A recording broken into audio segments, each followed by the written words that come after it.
Hello, I'm Severin Suzuki speaking for ECHO, the Environmental Children's Organization. We're a group of 12 and 13-year-olds trying to make a difference.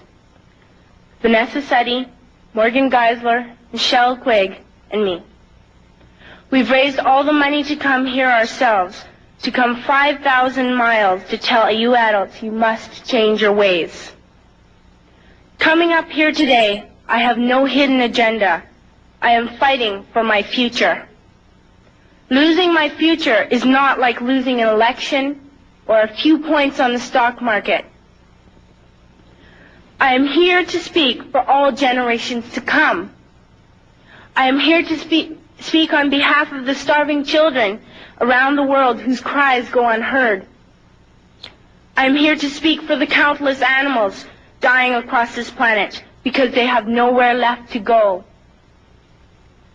I am afraid to go out in the sun now because of the holes in our ozone. I am afraid to breathe the air because I don't know what chemicals are in it. I used to go fishing in Vancouver, my home, with my dad, until just a few years ago we found the fish full of cancers. And now we hear of animals and plants going extinct, every day vanishing forever. In my life, I have dreamt of seeing the great herds of wild animals, jungles and rainforests full of birds and butterflies. But now I wonder if they will even exist for my children to see. Did you have to worry of these things when you were my age? All this is happening before our eyes, and yet we act as if we have all the time we want and all the solutions. I'm only a child, and I don't have all the solutions. But I want you to realize, neither do you. You don't know how to fix the holes in our ozone layer. You don't know how to bring the salmon back up in a dead stream. You don't know how to bring back an animal now extinct. And you can't bring back the forest that once grew where there is now a desert. If you don't know how to fix it, please stop breaking it. Here, you may be delegates of your government, business people, organizers, reporters, or politicians, but really, your mothers and fathers, sisters and brothers, aunts and uncles, and all of you are someone's child. I'm only a child, yet I know we are all part of a family, 5 billion strong. In fact, 30 million species strong. And borders and governments will never change that.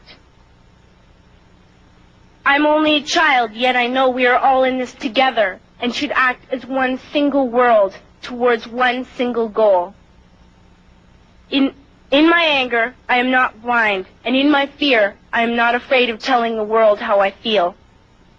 In my country, we make so much waste. We buy and throw away, buy and throw away, buy and throw away, and yet northern countries will not share with the needy. Even when we have more than enough, we are afraid to share. We are afraid to let go of some of our wealth.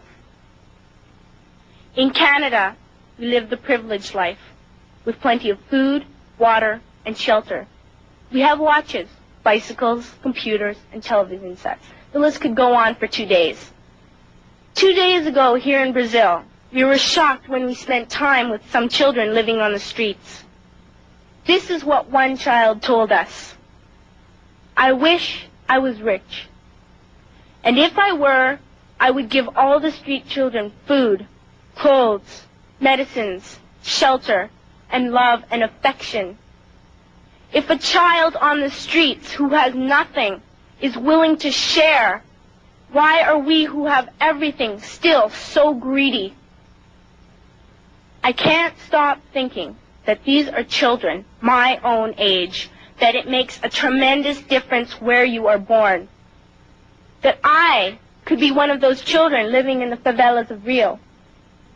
I could be a child starving in Somalia, or a victim of war in the Middle East, or a beggar in India. I am only a child, yet I know if all the money spent on war was spent on finding environmental answers, ending poverty, and finding treaties, what a wonderful place this earth would be.